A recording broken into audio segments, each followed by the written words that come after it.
എല്ലാ വർഷത്തിലും oil change കറക്റ്റായിട്ട് ചെയ്യുന്നുണ്ട്. അല്ലാതെ വേറെ ഒരു പണി പോലും വണ്ടിയിൽ ഇത്ര നാളായിട്ടും ചെയ്തിട്ടില്ല.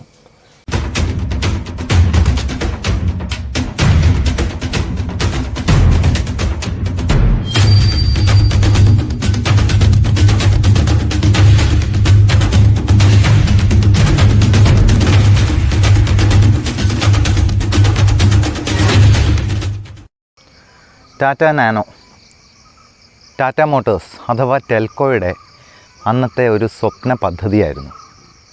1 ലക്ഷം രൂപയ്ക്ക് സാധാരണക്കാരന് ഒരു കാർ, അതായത് ഒരു ഇരുചക്ര വാഹനത്തിൽ സഞ്ചരിക്കുന്ന ഒരു കുടുംബത്തിന് സഞ്ചരിക്കാൻ പറ്റുന്ന ഒരു വാഹനം എന്നുള്ള ഒരു സ്വപ്ന പദ്ധതിയുമായിട്ടായിരുന്നു ടാറ്റ മോട്ടോഴ്സ് CEO ആയ രത്തൻ ടാറ്റ വന്നത്. നമസ്കാരം, വീലോസിറ്റിയിലേക്ക് സ്വാഗതം.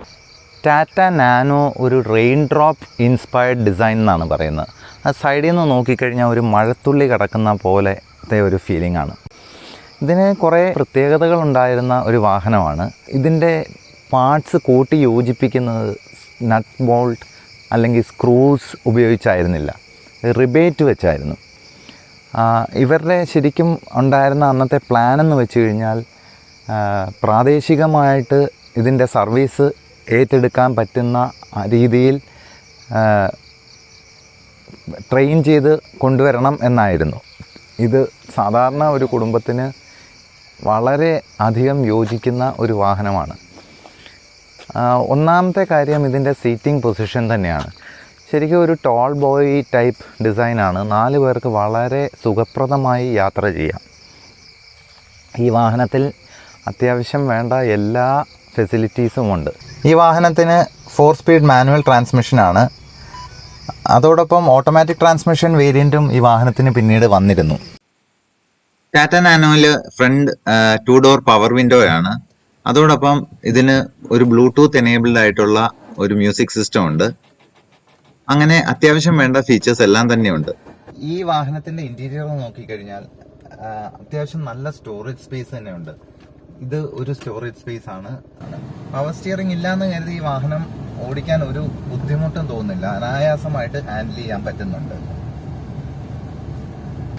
ടാറ്റ നാനോയിൽ ഘടിപ്പിച്ചിരിക്കുന്നത് 600cc ഒരു എഞ്ചിനാണ്. 37.5 bhp ആണ് അതിൻ്റെ പവർ.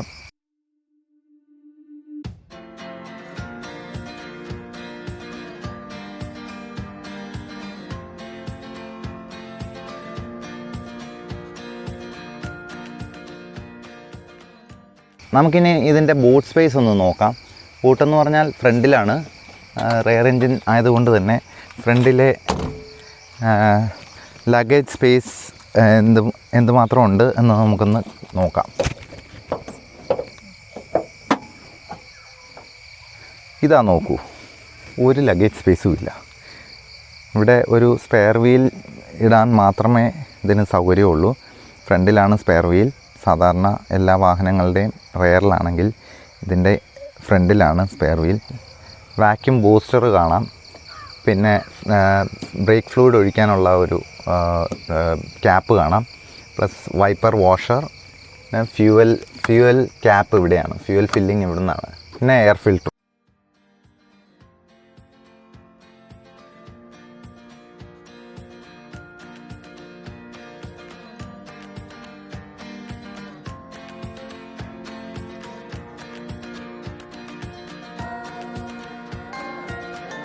നമുക്ക് ഇതിൻ്റെ ഓണറിൻ്റെ അടുത്തുനിന്ന് തന്നെ 10 വർഷമായിട്ട് ഉപയോഗിച്ചുകൊണ്ടിരിക്കുന്ന ഓണറാണ്. അദ്ദേഹത്തിൻ്റെ ഫീഡ്ബാക്ക് നേരിട്ട് തന്നെ അറിയാം.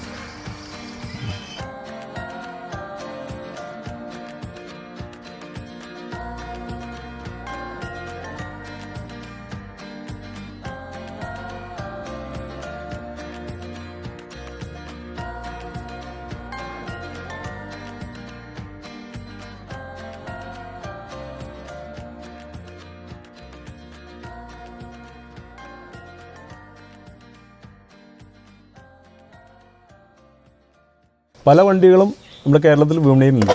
അപ്പോൾ ഒരു ദിവസം ഈ വണ്ടി വീടിൻ്റെ ടെസ്റ്റ് ഡ്രൈവിന് വന്നു. ഡ്രൈവിന് വന്നപ്പോൾ ഞാൻ ഓടിച്ചു നോക്കി. ഉള്ളിൽ ആവശ്യത്തിൽ കൂടുതൽ സ്പേസും ഉണ്ട്.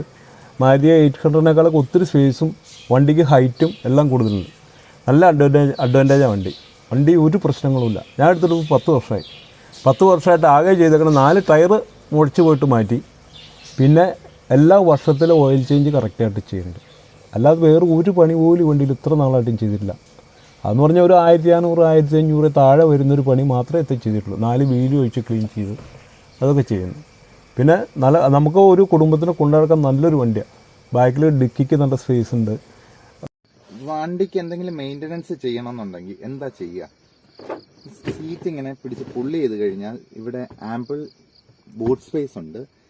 അതിന് താഴെയാണ് 4 നട്ടുണ്ട്. അത് അഴിച്ചു കഴിഞ്ഞാൽ എഞ്ചിനിലേക്കുള്ള ആക്സസ് ആണ്. അത് എല്ലാം കൊണ്ട് നല്ല സേഫ്റ്റി വണ്ടി. പിന്നെ പെട്രോൾ ടാങ്ക് ഫ്രണ്ടിലാണെന്നൊരു ചെറിയ ഇത് മാത്രമേ ഉള്ളൂ. സ്റ്റെപ്പിനെയും പെട്രോൾ ടാങ്കും ഫ്രണ്ടിലാണ്. ചെറിയ ആക്സിഡൻറ്റ് എന്തെങ്കിലും ഉണ്ടായിക്കഴിഞ്ഞാൽ ടാങ്ക് പൊട്ടുമോ തീ പിടിക്കുകയോ അങ്ങനെ എന്തെങ്കിലും പ്രശ്നങ്ങളുണ്ടാവാം. അങ്ങനെ നമുക്ക് ചിന്തിച്ചിട്ടൊരു വണ്ടി വാങ്ങാൻ പറ്റില്ലല്ലോ. ഇത് 25 കിലോമീറ്റർ നമ്മൾ ലോങ് പോയി കിട്ടും. എടുത്തിട്ട് 10 വർഷമായെങ്കിലും ഇതുവരെ ബാറ്ററിക്ക് പോലും ഒരു കംപ്ലയിൻറ്റ് വന്നിട്ടില്ല. നല്ല വണ്ടിയാണ്. ഇത് ഡ്രൈവിംഗ് കയറി ഇരിക്കാൻ തന്നെ എന്ത് സുഖമെന്ന് പറയാം. ഒരു മാരുതി 800 കയറാൻ പറ്റില്ല. നമുക്ക് കുനിഞ്ഞിട്ട് വേണം കയറാൻ. നല്ല സ്മൂത്തായിട്ട് കയറി എടുത്തിട്ട് വണ്ടി എടുത്തിട്ട് പോകാം. എത്ര നേരം ഒന്ന് ഡ്രൈവ് ചെയ്താലും നമുക്ക് ശരീരത്തിന് ബുദ്ധിമുട്ടില്ല. അത്രയ്ക്കും കംഫർട്ടബിളാണ് സീറ്റൊക്കെ. കാര്യം അത്ര വലിയ സീറ്റൊന്നും അല്ലെങ്കിൽ പോലും അവർ ചെയ്യാവുന്നതിൻ്റെ മാക്സിമം അതിൻ്റെ അകത്ത് ചെയ്തിട്ടുണ്ട്. ഇനിയിപ്പോൾ ഞാൻ വേറൊരു കമ്പനിയെക്കുറിച്ച് ആലോചിക്കുന്ന പോലുമില്ല. ഇനിയൊരു വണ്ടി എടുത്താലും ടാറ്റയുടെ തന്നെ എടുക്കുള്ളൂ.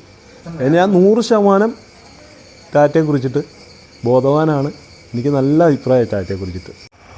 പുതിയ BS6 നോംസും മറ്റും വന്നപ്പോൾ ടാറ്റ നാനോ പോലെ പല വാഹനങ്ങളും ജനപ്രിയ വാഹനങ്ങളും നമ്മുടെ നിരത്തിൽ നിന്നും അപ്രത്യക്ഷമായി പോയി. നിങ്ങൾ ഏത് വാഹനമാണ് മിസ് ചെയ്യുന്നത്? അതല്ല ടാറ്റ നാനോ ഇനിയും തിരിച്ചു വരണം എന്ന് നിങ്ങൾ ആഗ്രഹിക്കുന്നുണ്ടോ? കമൻറ്റ് ചെയ്യുക. അതുപോലെ ഈ ചാനൽ ആദ്യമായിട്ടാണ് സന്ദർശിക്കുന്നതെങ്കിൽ സബ്സ്ക്രൈബ് ചെയ്യാൻ മറക്കരുത്. WheelOcity ആ ബെൽ ഐക്കണും കൂടെ എനേബിൾ ചെയ്ത് കഴിഞ്ഞാൽ വാഹന സംബന്ധമായ വീഡിയോസ് നിങ്ങളുടെ സ്ക്രീനിൽ എത്തും. Thank you.